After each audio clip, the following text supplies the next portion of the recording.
वही आदित्य ने कई कोशिशें कर लिया जय को अपने पास लाने का, पर उसका भाई विराज अपने भाई के आसपास भी भटकने नहीं देता था और जय का फीलिंग्स आदित्य के लिए बढ़ता जा रहा था, पर वो आदित्य का पेट नहीं बनना चाहता था। अनुराग को सनाया से प्यार होने लगा था। वही मोक्ष बहुत अच्छा तो नहीं, पर सिंगिंग की दुनिया में कदम रख चुका था और उसके ग्रुप को अब पूरा देश जानने लगा था।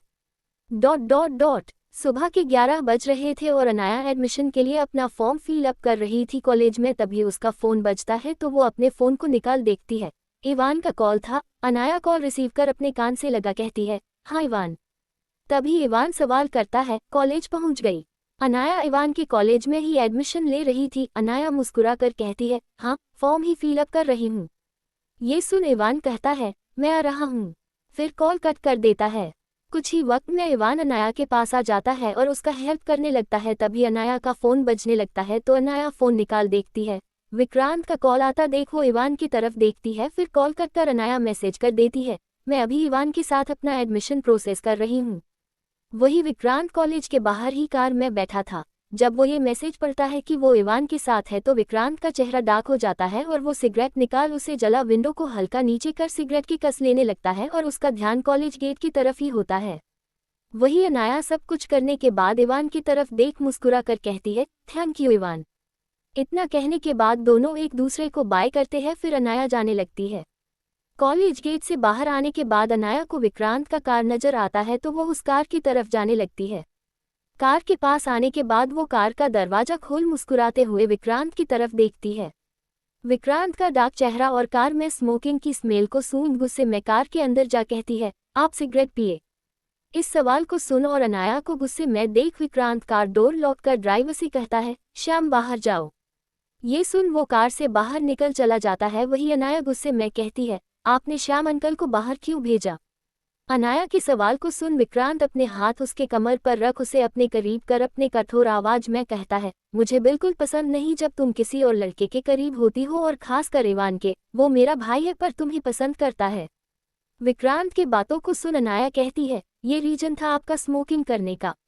अब अनाया अच्छे से विक्रांत को समझने लगी थी। वही विक्रांत कुछ नहीं कहता है तो अनाया विक्रांत के चेहरे पर अपने छोटे छोटे हाथ को रख प्यार से भरी आवाज में कहती है, वो आपका भाई है और मेरा दोस्त, और अब वो मेरे लिए फीलिंग्स नहीं रखता है।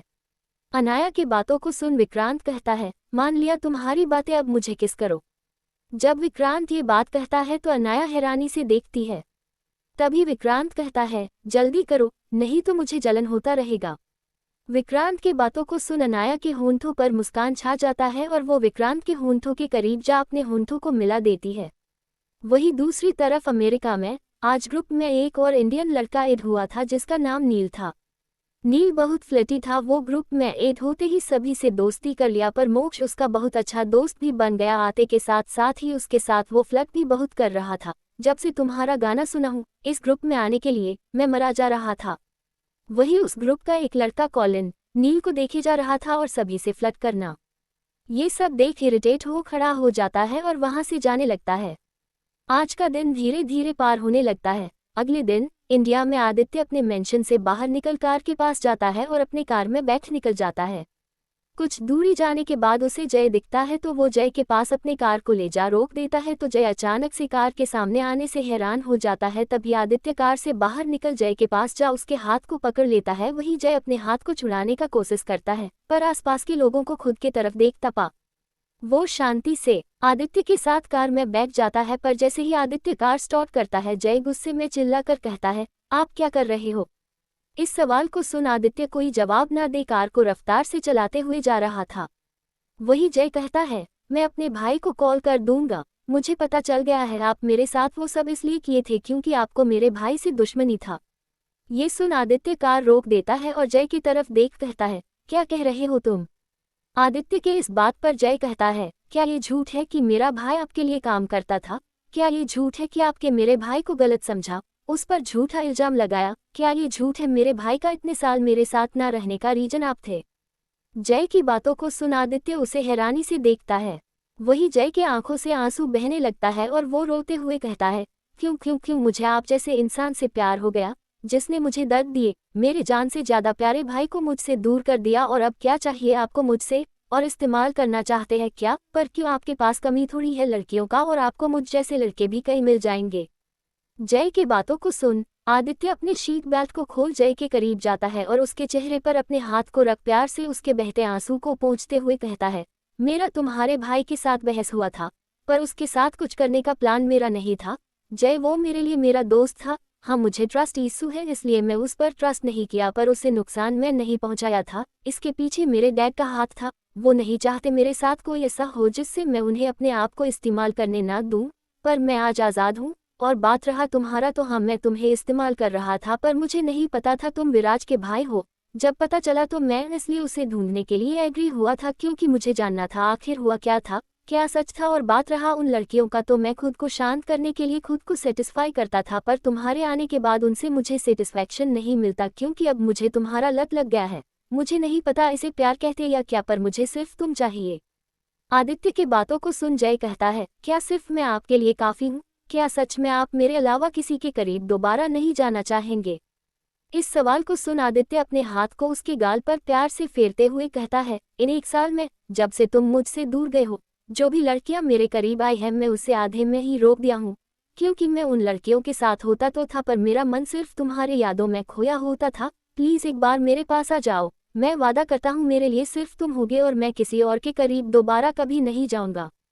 आदित्य की बातों को सुन जय का दिल जोरों से धड़कने लगता है। वही आदित्य उसे अपने तरफ ऐसे देखता पा उसके होंठों के करीब जाते हुए कहता है, और मेरे अलावा तुम किसी के करीब होने का ख्याल भी लाए तो अंजाम उस इंसान का मौत होगा। Got it.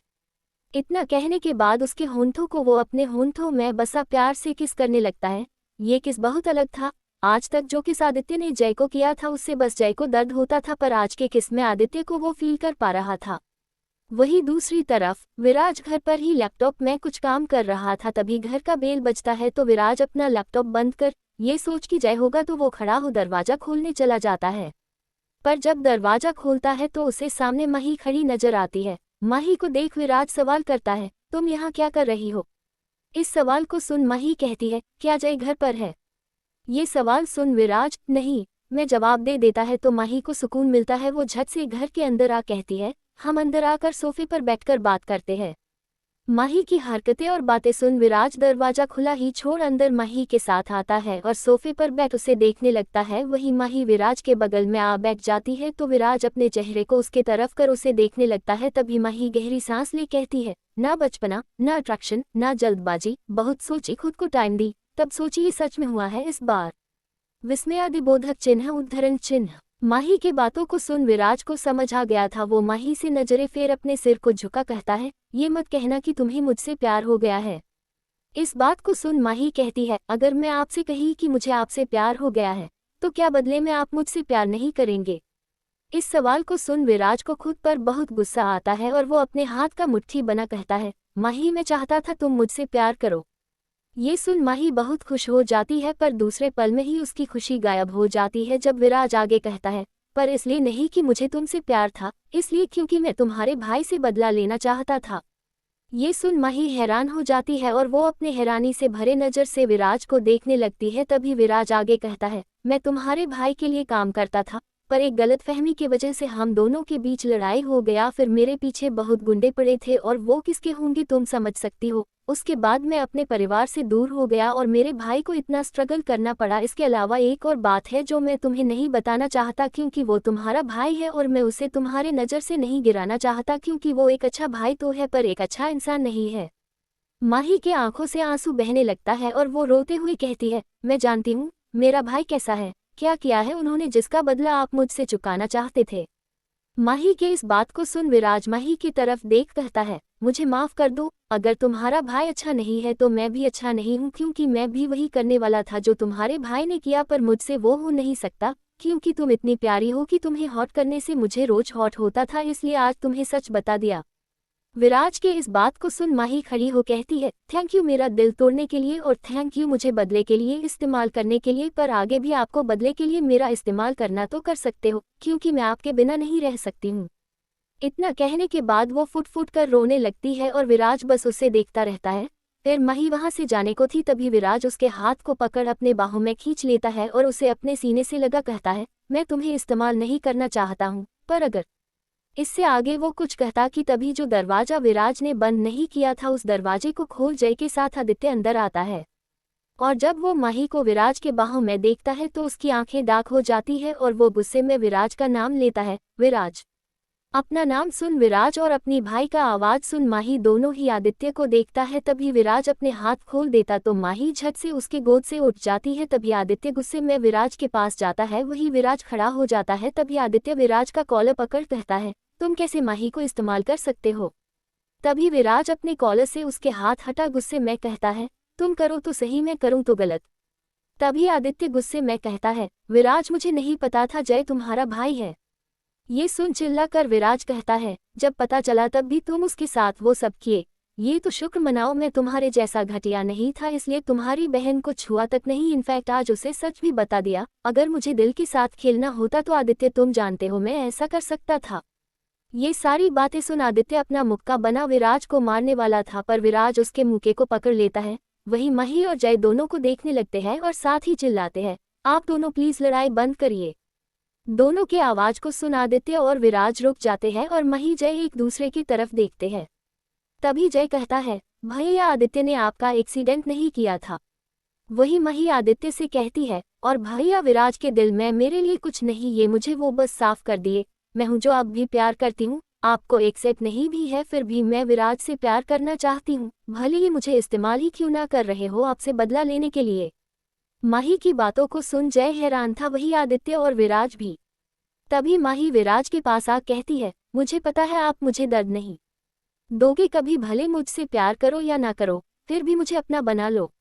जब माही विराज से ये बात कहती है तो आदित्य अपनी बहन का हाथ पकड़ अपने तरफ कर कहता है, तुम्हारा भाई सामने खड़ा है और तुम।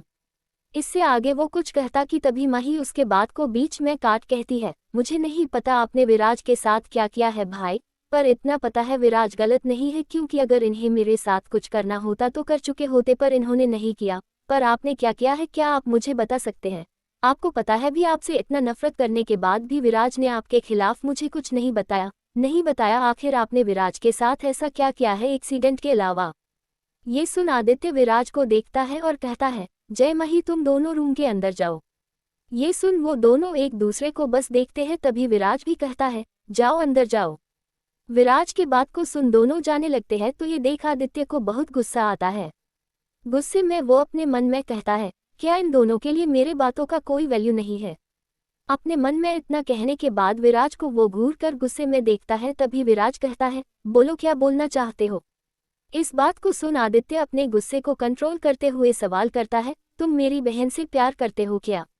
इस सवाल को सुन विराज शांत रहता है, वही आदित्य उसे शांत देख कहता है, मुझे तुम्हारे भाई से प्यार है, मैं सब कुछ छोड़ दिया हूँ, बस मुझे जय चाहिए। अगर तुम्हें मेरी बहन से प्यार है तो हम दोनों अपनी लड़ाई खत्म करते हैं विराज। और हाँ, मैंने तुम्हें जान से मारने का कोशिश नहीं किया था, वो मेरे डैड थे जिसने तुम्हारे पीछे गुंडे भेजे थे। ये सुन विराज आदित्य को हैरानी से देखता है। तभी आदित्य कहता है, वो हम दोनों के बीच मिसअंडरस्टैंडिंग पैदा किए, इनफैक्ट दिव्या के भाई को किडनैप भी किए थे, क्योंकि उसे सब पता था, उसने ही मुझे सब बताया। और मैं सच में जय को कभी हर्ट नहीं करना चाहता था, बस मुझे उसका आदत हो गया था, और कब ये आदत प्यार में बदल गया मुझे पता ही नहीं चला। ये सुन विराज एक पल आदित्य को देखता है। तभी आदित्य सोफे पर जा बैठ कहता है, तुम जवाब नहीं दिए, मतलब तुम अगर माही से प्यार करने लगे हो तो क्यों ना तुम मुझे मेरा प्यार वापस कर दो और मैं तुम्हारा। आदित्य की बातों को सुन विराज कहता है, तुम अब भी डील कर रहे हो जबकि वो तुम्हारी बहन है। ये सुन आदित्य कहता है, हाँ कर रहा हूँ, क्योंकि जिस इंसान के साथ डील कर रहा हूँ उसे मैं जानता हूँ, वो कभी किसी लड़की के साथ गलत नहीं कर सकता है।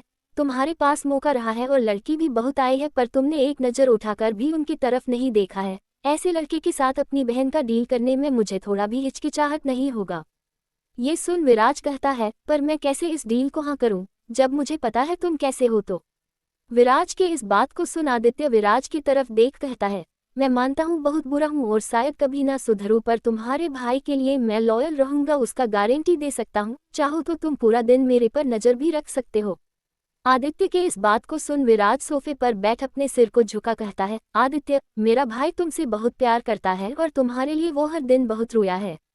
ये सुन आदित्य हैरानी से विराज की तरफ देखता है। तभी विराज अपने नजरों को उठा आदित्य की तरफ देखता है और आगे कहता है, मैं अब उसे तुम्हारे कारण तकलीफ में नहीं देख सकता हूँ, इसलिए तुम अगर उससे सच में प्यार करते हो तो ठीक है, मैं तुम पर नजर रखना चाहता और मैं चाहता हूँ तुम इस घर में रहो और मेरे भाई का ख्याल रखो मेरे आंखों के सामने, और जब तक मुझे भरोसा ना हो जाए तुम्हें यही मेरे साथ रहकर मेरे भाई का ख्याल रखना होगा।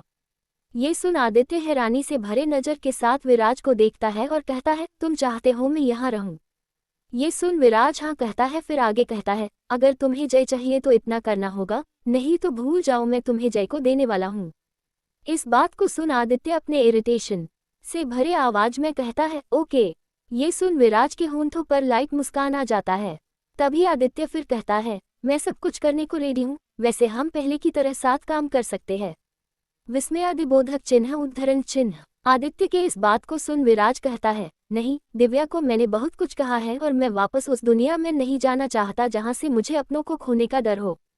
ये सुन आदित्य कहता है, तुम्हारे पास इतना पैसा उस काम से ही है। विराज तुम्हारे अंदर हैकिंग का अच्छा टैलेंट है, वैसे गलत काम ना सही, सही काम के साथ भी तुम मेरे साथ काम कर सकते हो। और बात रहा दिव्या को, तो जरूरी नहीं जिसे तुमसे प्यार हो उससे तुम्हें भी प्यार हो, बस उससे बात कर लो और तुम दोनों के बीच जो दोस्ती का रिश्ता था उसे वापस वैसा ही बना लो। ये सारी बातें सुन विराज कहता है, और भरोसे का क्या आदित्य, जो मेरा तुम्हारे और दिव्या दोनों से उठ गया है। विराज के इस बात पर आदित्य कहता है, एक मौका वापस भरोसा बनाने का मुझे दे दो। तुम्हें पता है विराज, मैं अपने डैड की वजह से मैं ऐसा हूं, पर मैं कोशिश करूंगा बदलने का।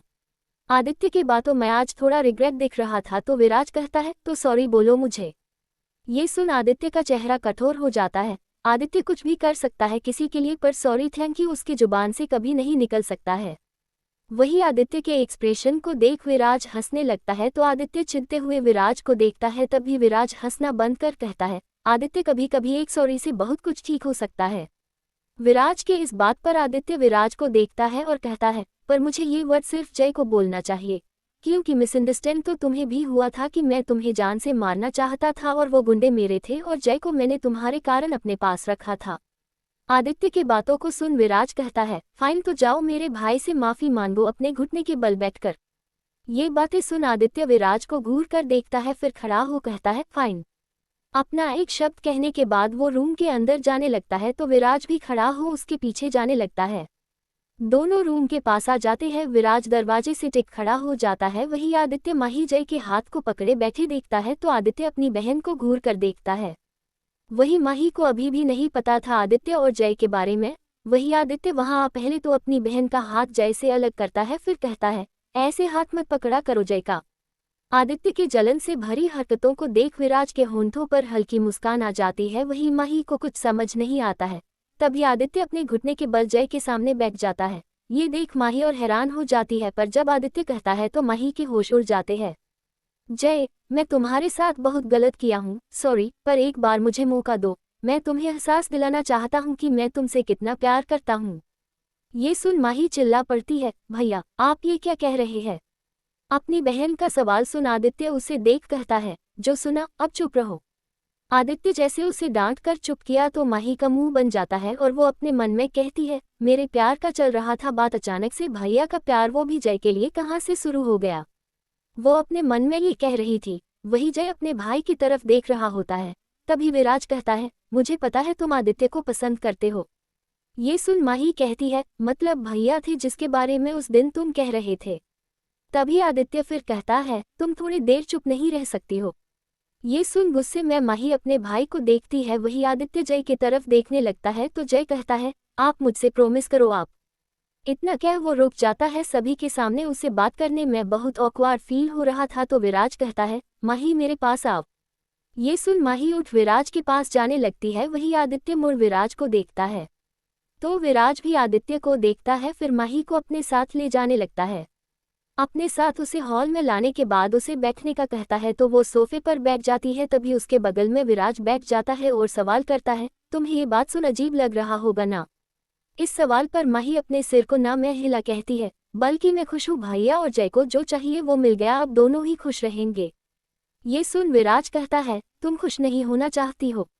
इस सवाल को सुन माही विराज को देखने लगती है, तो विराज उसके गाल पर अपने हाथ को रख प्यार से फेरते हुए कहता है, सॉरी तुम्हें हॉट करने के लिए, एक मौका मुझे भी चाहिए ताकि मैं तुम्हें बहुत खुश रखूं। ये सुन माही मासूमियत से भरे आवाज में सवाल करती है, मतलब आप मुझे खुश रखना चाहते हैं, पर किस लिए? प्यार है या भाई के साथ सब ठीक हो गया इसलिए? माही के सवाल सुन विराज माही के सिर को अपने सीने से लगा कहता है, प्यार, बस प्यार को एक्सेप्ट नहीं कर पा रहा था। इस बात को सुन माही सवाल करती है, क्यों? तभी आदित्य और जय बाहर आते हैं और दोनों को देख आदित्य कहता है, अगर तुम्हें भी मेरी बहन को रखना है तो उसे पहले लीगली अपनी बनाओ। आदित्य की बातों को सुन विराज माही से दूर हो जाता है और दोनों हॉल में आते हैं और आदित्य सोफे की दूसरी तरफ बैठ जाता है। माहौल थोड़ा ऑकवर्ड था जिस कारण शांति छा जाती है और जय खड़ा ही होता है। तभी विराज शांति तोड़ते हुए कहता है, इनके ग्रेजुएशन कंप्लीट होने तक आदित्य तुम अपनी हदें पार नहीं कर सकते हो। ये सुन आदित्य कहता है, तुम भी? इस बात पर विराज अपनी आंखें रोल कर कहता है, मैं ऐसा करूंगा भी नहीं। ये तो आदित्य भी जानता था। वो एक गहरी सांस भर खड़ा हो जाता है, फिर कहता है, मैं अपना सामान ले आज रात से रहने आ जाऊंगा, पर मैं जय के साथ रहूंगा। ये सुन माही और जय को कुछ समझ नहीं आता है। वही विराज कहता है, तुम्हारे साथ मैं भी बेड शेयर नहीं कर सकता हूं, पर याद रखना एक ही रूम में सोने का फायदा मत उठाना। ये सुन आदित्य अपना मुंह बना कहता है, ओके। इतना कहने के बाद वो खड़ा हो अपनी बहन को देख कहता है, तुम्हें चलना नहीं है मेरे साथ? ये सुन माही विराज को देखती है तो आदित्य चिढ़ते हुए कहता है, मैं तुम्हारा भाई हूँ। ये सुन माही खड़ी हो जय से कहती है, बाय जय। फिर विराज को देखती है पर कुछ कहती नहीं है। फिर आदित्य और माही जाने लगते हैं। धीरे धीरे आज का दिन पार होने लगता है। रात का वक्त हो चुका था। आदित्य अपना सारा सामान पैक कर विराज के घर पहुंच जाता है। यहाँ आने के बाद वो अपने कार को रोक अपने कार से बाहर निकाल ट्रॉली निकालता है। फिर दरवाजे के पास जा बेल बजाता है तो जय खुशी खुशी दरवाजा खोलने के लिए खड़ा होने को था, पर विराज किचन से बाहर आ कठोरता के साथ जय को देखता है तो जय वापस बैठ जाता है। तभी विराज जा दरवाजा खोलता है। जय की जगह विराज का चेहरा देख आदित्य अपने आंखों को रोल कर अंदर आने लगता है। तभी आदित्य को बड़े बड़े 2 ट्रॉली साथ ही अपना शोल्डर पर एक बड़े से ट्रैवल बैग को टांगा देख अपने मन में कहता है, इतना सामान तो लड़कियां भी बोरो नहीं करती होगी जितना ये लेकर आया है। अपने मन में इतना कहने के बाद वो घर का दरवाजा बंद कर देता है। वही आदित्य को देख जय खड़ा हो जाता है। फिर उसके पास जा उसके हाथ से ट्रॉली लेने को था। तभी आदित्य कहता है, मैं कर लूंगा। वही विराज कहता है, जय इसे ले जाने दो खुद से। ये सुन जय बस आदित्य को देखने लगता है। फिर वही आदित्य रूम जाने लगता है तो जय उसके पीछे पीछे जाता है। दोनों रूम के अंदर आ जाते हैं। रूम के अंदर आने के बाद छोटे से रूम को देख आदित्य के माथे से पसीना आने लगता है। ऊपर से एसी भी नहीं था। तभी जय कहता है, मैंने अपने कबर्ड में आपके लिए जगह तो बनाया है, पर आपको और जगह चाहिए होगा तो मैं अपने सारे कपड़े हटा दूंगा। जय ने जब मासूमियत से ये कहा तो आदित्य जय के तरफ देख कहता है, जैसा है चलेगा। इतना कहने के बाद अपने एक ट्रॉली को खोलता है। फिर कबर्ड जा खोलता है। छोटे से कबर्ड को देख आदित्य के हाव भाव बदल जाते हैं। तभी जय कहता है, आप यहाँ नहीं रह पाओगे। जय की बातों को सुन आदित्य कहता है, तुम चुप रहो। इतना कहने के बाद अपने मन में कहता है, मैं जय को पाने का आखिरी मौका खो नहीं सकता हूँ। इतना कहने के बाद वो कबर्ड को अरेंज करने लगता है जिसमें जय भी आदित्य का हेल्प करने लगता है। वही विराज दरवाजे के पास आ खड़ा हो दोनों को ऐसे साथ देख उसके होंठों पर मुस्कान छा जाता है और वो अपने मन में कहता है, काश इन सालों में जब मैं अपने भाई का साथ नहीं था तब तुम्हें अपना फीलिंग समझ आता आदित्य, और तुम ऐसे ही मेरे भाई के साथ होते, ना कि उसे दर्द देते। तुमने जो मेरे भाई को दर्द दिया है मैं उसके लिए तुम्हें माफ नहीं कर सकता हूँ। अपने मन में इतना कहने के बाद वो वहां से जाने लगता है। वही दूसरी तरफ अनिरुद्ध आज भी मेंशन नहीं आया था। ये देख सनाया अनुराग से कहती है, अनुराग, आपको अनिरुद्ध से बात करना चाहिए और उसे समझाना चाहिए ताकि वो मोक्ष के पास जाए और ऐसे खुद को अकेला करने की जगह सब कुछ ठीक करे। सनाया की बातों को सुन अनुराग कहता है, सनाया, तुम्हें क्या लगता है मैंने 1 साल में उससे कहा नहीं या उसे समझाया नहीं, पर वो नहीं समझा। अब मुझे लगता है अनिरुद्ध को किसी और लैंग्वेज में बात समझाना पड़ेगा। ये सुन सनाया सवाल करती है, आप क्या करने का सोच रहे हो? इस सवाल को सुन अनुराग कहता है, बस उसे भड़काना होगा कि उसका मोक्ष किसी और का भी हो सकता है। इस बात को सुन सनाया कहती है, आप ऐसा करोगे कैसे? इस सवाल को सुन अनुराग कहता है, ये मुझे नहीं पता, अब कल अनिरुद्ध से बात करने जाऊंगा तब सोचूंगा, अभी हमें सोना चाहिए। ये सुन सनाया कहती है, ओके, आप मुझसे प्यार करने लगे हो तो। इतना कह वो रुक जाती है। तभी अनुराग सनाया को देखता है और कहता है, सनाया, मैं आज तक अनाया को एक पिता का प्यार नहीं दे सका, इसलिए मैं कोई बच्चा गलती से भी नहीं चाहता। मैं बस अनाया को एक पिता का पूरा प्यार देना चाहता हूँ। ये सुन सनाया अनुराग के करीब जा कहती है, मुझे भी बच्चा नहीं चाहिए, मुझे तो बस आपका प्यार चाहिए और मेरे पास मेरी बेटी है और मोक्ष भले अनिरुद्ध का प्यार है पर वो मेरा बेटा भी है, सो मेरे पास जब दो दो बच्चे हैं तो मुझे और बच्चे क्यों चाहिए होंगे, मुझे बस। इतना कहने के बाद वो अनुराग के होंठों पर अपने होंठ मिला उसे प्यार से किस करने लगती है तो अनुराग भी उसे नहीं रोकता बल्कि उसकी कमर पर अपने हाथ रख उसके किस में उसका साथ देने लगता है। किस करते हुए जब सनाया अपने हाथ को नीचे ले जाती है तो अनुराग किस करना बंद कर कहता है, सनाया। पर सनाया उसके ट्राउजर को नीचे कर अपने हाथ फेरने लगती है तो अनुराग की आंखें बंद हो जाती है। वही अनुराग के बंद आंखों को देख वो एक बार फिर उसके होंठों को किस करते हुए अपने हाथ को फेर रही होती है सेडिक्टिवली। तभी अनुराग सनाया को खुद से दूर कर बेड पर करता है और अपने टी शर्ट उतार उसके नाइटी को खोल सनाया के शरीर को किस करने लगता है तो सनाया की आंखें बंद हो जाती है और उसकी सिसकियों की आवाज पूरे रूम में गूंजने लगता है।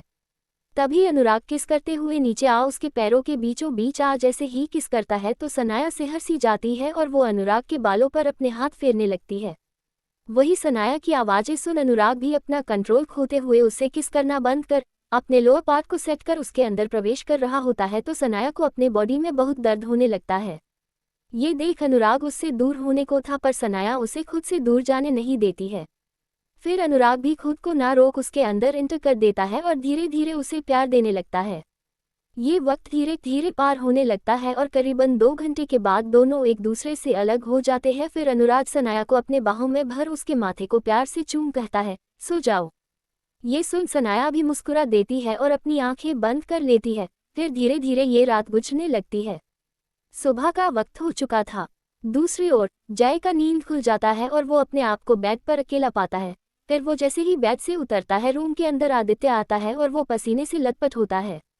अंदर वो बेड के पास जा जय का हाथ पकड़ उसे अपने बाहों में भर बेड पर लेट जाता है तो जय आदित्य के ऐसे करने से हैरान हो जाता है और उसकी आंखें बड़ी बड़ी हो जाती है। तब वो मासूमियत से भरे आवाज में कहता है, ये आप क्या कर रहे हैं।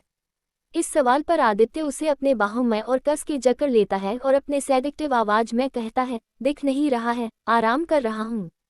दोनों का क्यूट मोमेंट्स चल ही रहा था तभी दरवाजे से लद विराज खड़ा हो कहता है, हो गया आदित्य आराम, अब मुझे लगता है तुम्हें घर के कामों में लग जाना चाहिए। विराज के आवाज को सुन जय आदित्य को खुद से दूर करने लगता है। वही आदित्य भी उसे छोड़ देता है और अपने मन में कहता है, इतना तो पैसा होगा हूँ इसके पास कि ये सर्वेंट रख सके पर फिर भी नहीं रखा है, मेरा क्यूट मोमेंट जो इसे खराब करना था। अपने मन में इतना कहने के बाद वो उठ जाता है और कहता है, तुम्हें शर्म नहीं आता बिना नोक किए रूम के अंदर आने। मैं इस बात को सुन विराज कहता है, घर मेरा है, मैं किसी भी रूम जाऊं तो मुझे शर्म क्यों आएगा। अब बहस में टाइम जाया मत करो और जल्दी फ्रेश होकर बाहर आओ। अपने बात को कहने के बाद विराज जाने लगता है तभी आदित्य गुस्से में कहता है, मेरा टाइम भी आएगा विराज, तब तुम्हें बताऊंगा। इतना कहने के बाद इरिटेट हो आदित्य बाथरूम जाने लगता है तो जय उसे जाता हुआ देखता है। फिर उसके होंठों पर मुस्कान छा जाता है। वही आदित्य बाथरूम के अंदर जाता है। छोटे से बाथरूम को देख आदित्य का चेहरा डार्क हो जाता है पर वो किसी तरह छोटे से बाथरूम में नहा लेता है। कुछ वक्त के बाद बाहर अपने कपड़े बदल हेयर ड्रायर ढूंढता है तो उसे वहां नहीं दिखता। फिर आखिर में इरिटेट हो वो अपने बालों को तौलिए से सुखाने लगता है। फिर वो तौलिए को यूं ही बेड पर फेंक अपने कपड़े पहन रूम से बाहर निकल जाता है। रूम से बाहर आता है तो देखता है विराज सोफे पर बैठा है और जय भी। तभी आदित्य वहां आ बैठने को था जय के बगल में। तभी विराज कहता है, तुम्हें बैठने की जगह किचन जाना चाहिए और नाश्ता बनाना चाहिए। आज के लिए मैं घर तो साफ कर दिया हूं पर कल से नहीं करूंगा। ये सुन आदित्य विराज को अपने चिड़े नज़र से देखता है। वही जय कहता है, भैया मैं भी हेल्प कर दूं। इस बात को सुन विराज कहता है, तुम्हें नहाना चाहिए। ये सुन जय खड़ा हो आदित्य को देखता है फिर अपने सिर को झुका जाने लगता है तो आदित्य जय के जाते ही इरिटेट हो विराज से कहता है, तुम्हें पता है तुम आदित्य दीवान के साथ ऐसा बर्ताव कर रहे हो। आदित्य की बातों को सुन विराज कहता है, आदित्य दीवान हो तुम, नहीं करना तो चले जाओ पर फिर भूल जाना जय को कभी मैं तुम्हारा बनने दूंगा। ये सुन आदित्य गुस्से में विराज को देखता है पर एक शब्द भी ना कह किचन जाने लगता है। किचन जाने के बाद वो सब देखने लगता है। फिर वो अपना फ़ोन निकाल देखने लगता है नाश्ते में क्या बनाए। बहुत सर्च करने के बाद उसे कुछ दिखता है। फिर वो वीडियो स्टार्ट कर वो खाना बनाने लगता है। करीबन 1 घंटे के बाद आदित्य किसी तरह नाश्ते में कुछ बना लेता। तभी विराज किचन आता है और किचन का हालत देख अपने मन में कहता है, बिगड़े हुए शहजादे से काम करवाना बहुत मुश्किल है। खुद में इतना कहने के बाद वो आदित्य से कहता है, जितना कचरा फैलाए हो उसे साफ करना मत भूलना। ये सुन इरिटेट को आदित्य विराज की तरफ देखता है तो विराज जब आदित्य के मसाले से भरा चेहरा देखता है तो हंसने लगता है और अपने फ़ोन को निकाल कैमरा ऑन कर पिक्चर लेते हुए कहता है, मुझे उम्मीद नहीं था मैं कभी इतना अच्छा पिक्चर तुम्हारा ले पाऊंगा। इतना कहने के बाद वो हंसने लगता है, वही आदित्य उसे गुस्से में घूर कर देखने लगता है। कुछ वक्त के बाद सभी डाइनिंग टेबल पर होते हैं और साथ नाश्ता करने लगते हैं। तभी विराज खाने को टेस्ट कर कहता है, टेस्ट बुरा नहीं है। वही आदित्य भूखी शेर की तरह विराज को देख अपने मन में कहता है, अब मेरी बहन का हाथ मांगने मुझसे, तब मैं तुम्हें बताता हूँ। इतना कहने के बाद वो अपना नाश्ता खाने लगता है। वही दूसरी तरफ अमेरिका में मोक्ष नील के साथ बातें कर रहा था। इस बीच नील मोक्ष से बहुत फ्लर्ट कर रहा था। तभी कोलिन दोनों की तरफ देखता है तो नील कोलिन से कहता है, Colin are you jealous, do you want me to flirt with you too. Neil के बातों को सुन कोलिन अपने आंखों को रोल करता है और खड़ा हो जाने लगता है। तभी नील खुद में कहता है, ये मुझसे बात क्यों नहीं करता है और मुझे ऐसे क्यों घूरते रहता कि मुझे कच्चा चबा डालेगा। लगता है मोक्ष कोलिन तुम्हें पसंद करता है। नील के बातों को सुन मोक्ष कहता है, ऐसा कुछ नहीं है और कोलिन को लड़कों में इंटरेस्ट नहीं है। ये सुन नील मोक्ष को देख मुस्कुराते हुए सवाल करता है, तुम्हें तो है ना लड़कों में इंटरेस्ट। इस सवाल का मोक्ष जवाब नहीं दे पाता है। तभी नील हंसते हुए कहता है, एक बात कहूँ, मुझे भी लड़कों में बहुत इंटरेस्ट है, इसलिए तो अमेरिका आ गया ताकि मुझे कोई जज ना करे। इतना कहने के बाद नील मोक्ष को अपने पास्ट का बताने लगता है, मेरा एक बॉयफ्रेंड था पर वो मुझे बस मेरे पैसे के लिए यूज़ कर रहा था। उसका पहले से ही गर्लफ्रेंड थी, बस उसे पैसा चाहिए था इसलिए वो मुझे अपना बॉयफ्रेंड बना लिया। जब उसे पता चला मैं लड़कों में इंटरेस्टेड हूँ तो नील का पास्ट सुन मोक्ष को बहुत बुरा लगता है। तभी मोक्ष उदासी से अपने चेहरे को झुका अनिरुद्ध को याद करने लगता है। जब मोक्ष अनिरुद्ध को याद कर रहा था तो नील सवाल करता है, क्या तुम्हारा भी कोई पास्ट है क्या। इस सवाल को सुन मोक्ष नील को देखता है और उदासी से भरे आवाज में कहता है, मैं जिससे प्यार करता था उसके वजह से मैं अपनों को खोया हूँ, पर उसमें उनकी भी गलती नहीं थी, पर मैं उन्हें माफ नहीं कर पा रहा हूँ। मोक्ष के बातों को सुन नील एक गहरी सांस भर कहता है, मोक्ष एक बार तुम दोनों बात कर लो या फिर सब भूल जाओ और मैं हूं ना। इतना कहने के बाद नील ने मोक्ष के गाल में जा किस कर देता है तो दूर से कोलिन ये देखने लगता है।